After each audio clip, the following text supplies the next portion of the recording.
L'histoire du domaine Escure-Garnier est au moins aussi riche que celle de ses pensionnaires. Ancien domaine viticole, c'est aujourd'hui une maison de retraite, pas comme les autres.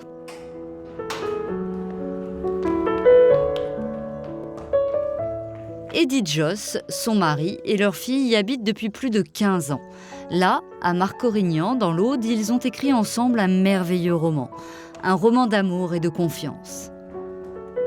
Un roman au nom évocateur de Cheval, troisième âge.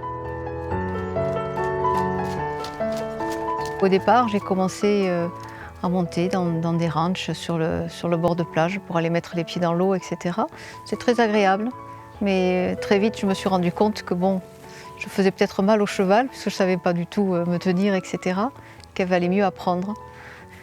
Alors après, j'ai eu mon propre cheval et j'ai terminé en réanimation à Montpellier. Voilà. Donc là, après, je me suis arrêtée. Pendant 8 ans, j'ai pu approcher les chevaux et c'est quand ma fille, qui avait à l'époque 4 ans, a dit « Maman, je veux monter à cheval ». J'ai eu un peu peur et j'ai dit « Non, je vais remonter pour être là et la voir ». C'est dans ce club que j'ai fait la connaissance de Pétrus, effectivement. Et quand je suis montée sur lui, ça a été l'osmose. Ça a été super. Mais devenu boiteux, Pétrus n'est plus d'aucune utilité pour ce club à qui il a pourtant tant donné. Il doit être envoyé à l'abattoir. Donc je suis arrivée un beau soir à la maison en disant à mon mari « Je monte une association loi 1901 pour sauver Pétrus ». Il n'a rien osé dire et voilà, mon association est partie de là.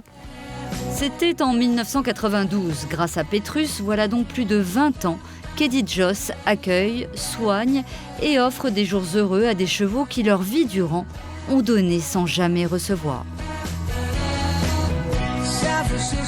Je prends en priorité, moi, tous les chevaux qui ont un passé difficile, donc de gros handicaps physiques, des chevaux très vieux qui sont plus difficiles à soigner et des chevaux qui ont un caractère assez spécial parce qu'ils ont été maltraités. Mais on ne peut pas tous les prendre, malheureusement. Je préfère n'avoir pas beaucoup, mais qu'ils soient bien gros et que je puisse les assumer entièrement, que d'en avoir 200 et de les voir maigrir et de ne pas pouvoir les nourrir. Et parmi les chanceux à avoir croisé la route d'Edith, voici la mascotte de l'association, Kismi, 17 ans. J'ai récupéré Kismi en 1996, elle avait 5 mois et demi. Sa mère est morte quasiment de faim et mangée par les vers. Donc on les a récupérés et elle n'arrivait pas à se lever toute seule. Elle est restée 2 mois sans pouvoir se lever. Et avec mon mari, on mettait le réveil toutes les nuits et toutes les 3 heures, on venait, on la levait en poids et en volume pour qu'elle prenne des forces. Elle n'était pas jolie.